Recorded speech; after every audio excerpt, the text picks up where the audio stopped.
আমরা জানি আমাদের দেশের সরকার শিক্ষা ক্ষেত্রে চরম দুর্নীতির মদতদাতা। নিট এবং নেট পরীক্ষায় বিভিন্ন দুর্নীতির অভিযোগ উঠেছে, আর এই রাজ্যের মধ্যে বিজেপি সরকার শিক্ষা ব্যবস্থাকে ধ্বংস করে দিতে তৎপর রয়েছে। এই রাজ্যে স্কুল বন্ধ করার সিদ্ধান্ত নেওয়া হচ্ছে। বিদ্যাজ্যোতির নাম করে লক্ষ লক্ষ ছাত্রছাত্রীদের অসুবিধার মুখে ফেলা হয়েছে। শিক্ষক নেই।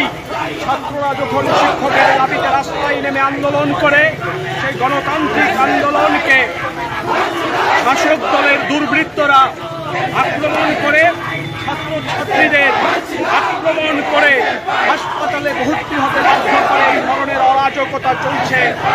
আমাদের দেশের শিক্ষামন্ত্রী এই নিট এবং নেটের দুর্নীতির দায় স্বীকার করে নিয়ে পদত্যাগ করতে হবে। তার সঙ্গে আমাদের রাজ্যের মধ্যে শিক্ষাক্ষেত্রে যা চলছে তার প্রতিবাদ জানিয়ে আজকে আমরা ছাত্র ধর্মঘট সারা ভারতবর্ষে ডেকেছিলাম। এই ধর্মঘটে ব্যাপক সাড়া পরিলক্ষিত হয়েছে। কলেজ বিশ্ববিদ্যালয়ে ছাত্রদের উপস্থিতি খুবই কম। স্কুলগুলিতে ছাত্ররা যায়নি। আর যত এই সরকারের অপদার্থতার বিরুদ্ধে ছাত্ররা লড়াইয়ের মধ্য দিয়েই জেহাদ ঘোষণা করেছে। এরা চাইছে গোটা দেশকে, গোটা রাজ্যকে শিক্ষার দিক দিয়ে পেছনের দিকে ঠেলে দিয়ে পঙ্গু করে দিতে। আমরা এসএফআই পিএসইউ এইভাবে যারা আমাদের দেশের আগামী প্রজন্মকে ধ্বংস করতে চাইছে, পঙ্গু করতে চাইছে, তাদেরকে আমরা ছাড়বো না। তাদের বিরুদ্ধে ইঞ্চিতে ইঞ্চিতে লড়াই হবে, সে কথা বলার জন্যেই আজকে আমরা রাস্তায় নেমেছি। আপনারা জানেন ভারতের একটা ঐতিহাসিক ভারতবর্ষ, আমরা ভারতবর্ষের নাগরিক, আমরা ভারতকে ভালোবাসি, সম্মান করি।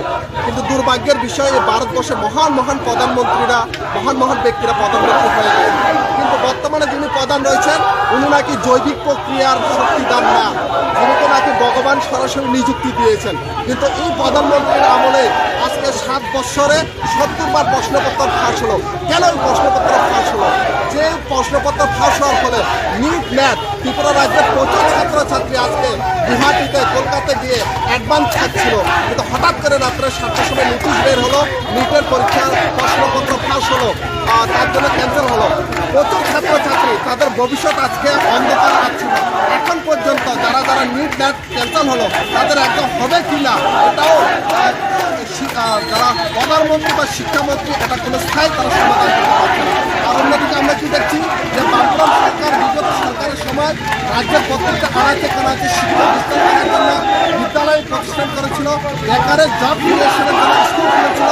আজকে স্কুল বন্ধ করে যেমন বেকারের সংখ্যা বৃদ্ধি করতে এই সরকার উচ্চিত হচ্ছে এবং স্কুল বন্ধ করে ছাত্রছাত্রীদের শিক্ষা থেকে অন্ধকারের দিকে ডেকে দিচ্ছে। আপনারা জানেন 2022 সালে ট্যাট উত্তীর্ণ 361 জন মতন বেকার যুবক যুবতীরা রয়েছে। আমাদের দাবি শিক্ষক যদি কম থাকে সে ট্যাট উত্তীর্ণ যুবকদেরকে নিয়োগ করো, নিয়োগ করে ট্যাট শিক্ষার সংকোচন দূর করো। এর বিরুদ্ধে আজকে আমরা এসএফআই পিএসইউ পুরোপুরিভাবে রাজ্যের শিক্ষামন্ত্রী, মুখ্যমন্ত্রী যে ব্যর্থ এবং দেশের শিক্ষামন্ত্রী যে ব্যর্থ, এর প্রতিবাদে আজকে আমরা এসএফআই পিএসইউ মিলিত হয়েছি।